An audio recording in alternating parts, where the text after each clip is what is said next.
Assalamualaikum semua, saya berada di Masjidil Haram sedang membuka. Ini adalah air zam-zam. Ini adalah kurma.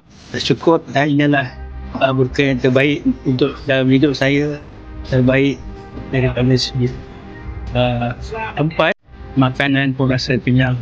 Dan anda lihatlah Kaabah di hadapan anda.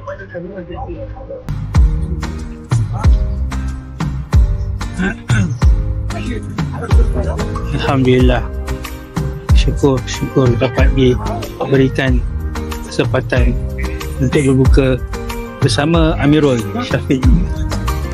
Bukan apa yang kita buka Amirul, tetapi apa ya? Mana dan dengan siapa kita dengan mana dengan siapa.